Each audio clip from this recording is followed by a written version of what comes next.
relationship coach. Today I want to cover 5 steps to recovering from an affair.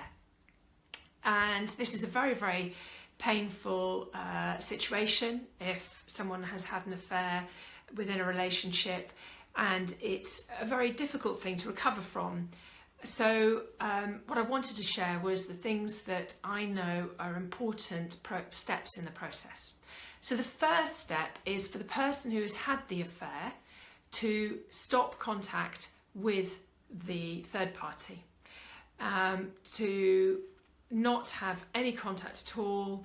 And this is key, because you can't work on the relationship with your partner if you're still actually in relationship with someone else and you're taking your energy out of it, and you're betraying the person that you're trying to work on the relationship with. So that's key. The second piece is for the person who's had the affair, who has betrayed their partner, to show real remorse. Now, remorse is not the "I'm really sorry" and continually saying "I'm sorry."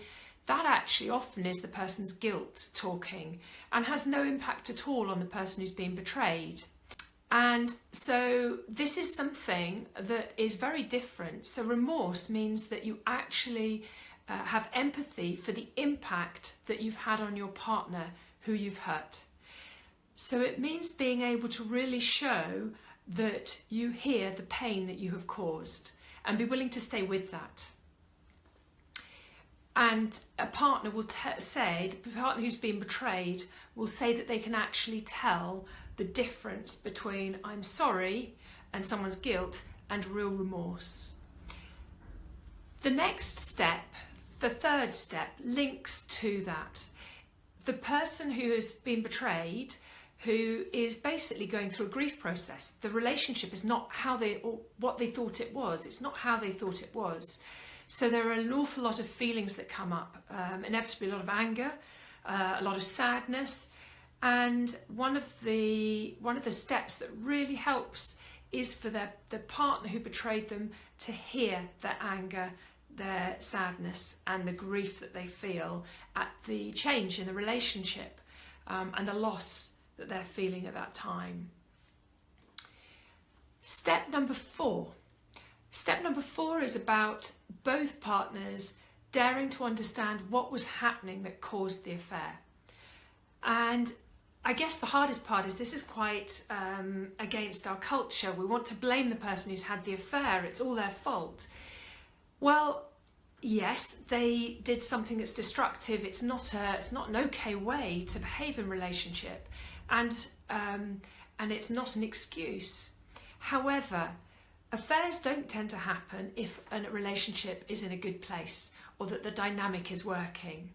So for both partners to look at what was happening before the affair, what wasn't working, how was their relationship dynamic stuck, what did one of them want to say but couldn't find the words, or didn't feel safe enough to say, or just didn't know how. It doesn't excuse, I really want to emphasise, it doesn't excuse the person having the affair and saying, well, you know, I did it because. Actually, they still have to own and take responsibility for the affair and the pain that causes. However, for a couple to come together and have a possibility of healing their relationship after an affair, together they have to jointly look at what was happening for it to happen and address that and work out how they're going to explore that together. The final 5th thing is about building trust. So rebuilding trust takes time and takes a lot of honesty and a lot of communication and talking, and often a lot of transparency as well.